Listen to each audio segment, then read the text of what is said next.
we're always asking those questions in history when we're creating the projects that we do. Lastly, my driving philosophy, and it would be for the role of women in the War of 1812, is that history is every person's story. Because they come to me, grade 7s, the preconceived idea that history is learning about dead people and wars and battles and reading maps. That's what they think history is. And why should I do that? Because that's somebody like 300 years ago that I have no connection to. Why should I do that? Well, I try to encourage them to realize that history is every person's story. Yes, we need to applaud, commemorate, acknowledge the great personalities and the movers and the shakers of the times, and understand what drove them, understand the circumstances, but we really need to think about what did the everyday person do in order to survive or to exist in or to deal with or to cope with the situations that were going on. And that's really what our communities and our families are all about. That's why we are who we are. It's because of what the everyday people experienced and what they went through and how they coped with what was going on. I want my students, my grade 7 and 8 students, to hear those stories, to recreate those stories, to appreciate those stories, not just memorize facts. So, the role of women in the War of 1812. Well, firstly, there are some basic historical facts the kids need to know, right? So, sooner or later, they have to sit down and shut up and get it. And I would never say that to them, but that basically that's what it is. There's stuff you need to know, guys. Stuff you need to be able to have some knowledge about. So in teacher jargon, we call it front-loading. However we front-load it, I'm not sure if the next piece. This is Elmo, by the way. I love my Elmo. He's a document camera, and he and I are friends. So I'm able to show them lots of different things. I think that this is the right word. If you can get an Elmo, get an Elmo.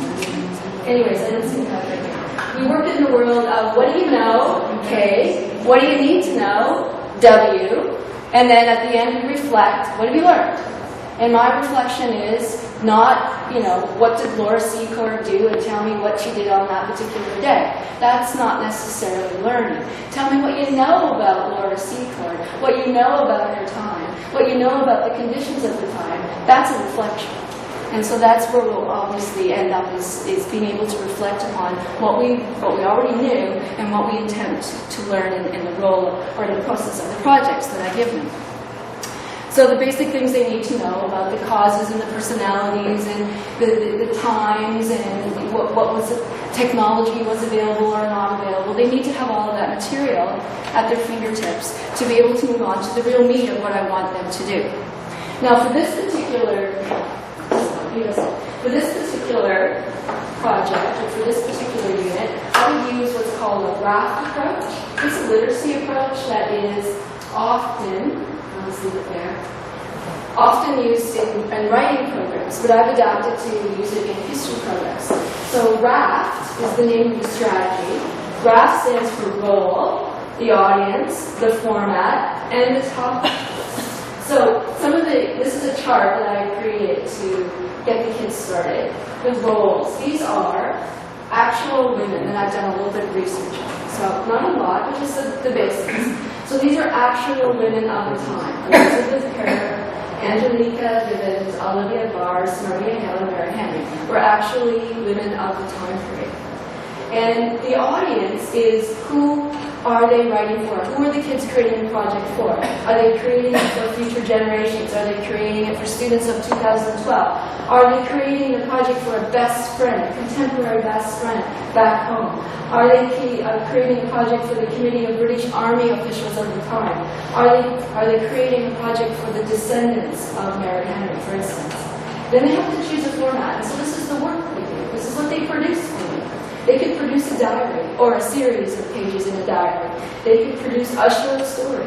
They could produce, and the short story could be a graphic style as well, because that's the world we're in, right? Graphic stuff, internet, all that stuff, we're really keen about that. They could create a series of letters. They could create a dramatic scene or a play, or they could create a memoir. So the project then becomes this person speaking to these people in this format, and this is where the research comes in. These are the topics that they need to know something about to make what they created historically possible.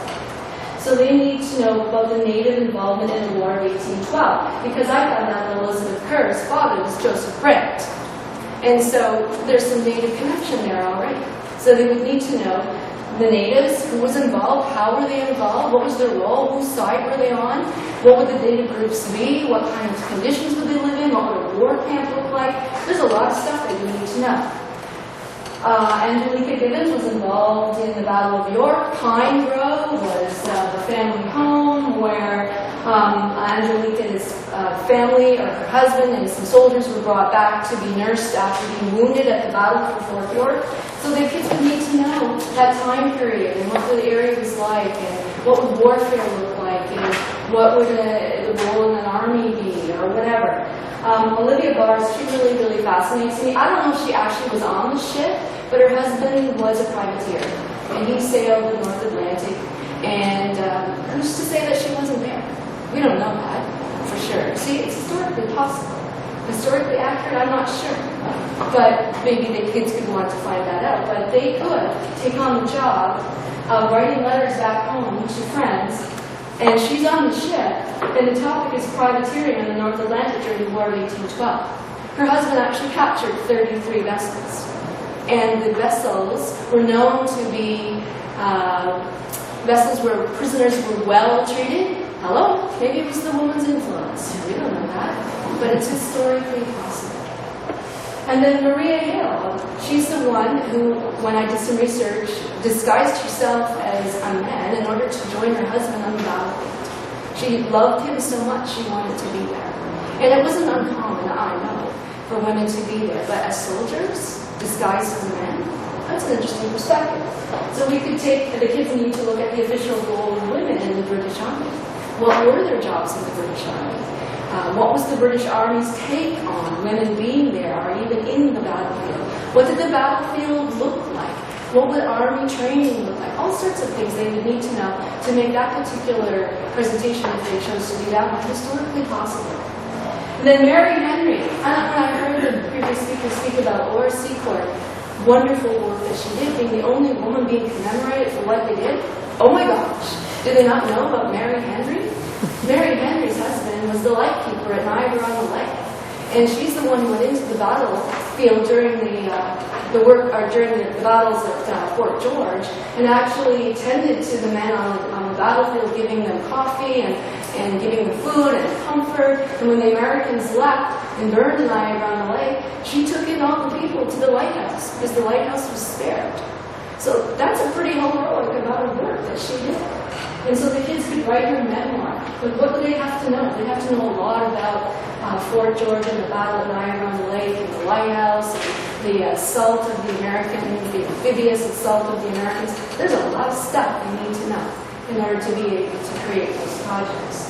This is just an example of what I could possibly offer kids in terms of these mini bio cards. So this is the one, Olivia Bars, the wife of Joseph Bars, sea captain of a schooner called the Liverpool Packet, the most successful privateer. He and his crew captured 33 vessels and so forth. So the students could work from this and to make their story historic, or whatever project they chose to demonstrate to me, historically possible based on the wiles that they have on certain people.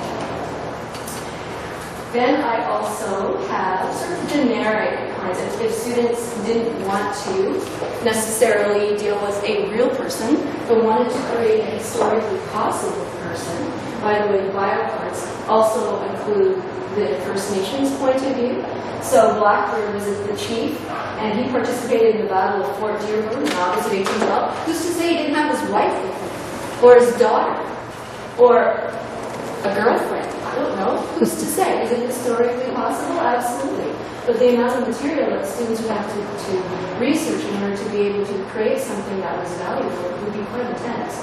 Black Hawk, Chief John Norton, all of these people could possibly have had women with them during their particular events of the war. So, back to the graph. These are just general ones. So students could choose to be any of these, any particular role. And by the way, I wouldn't do this just about women. No offense, but I have boys in my classroom.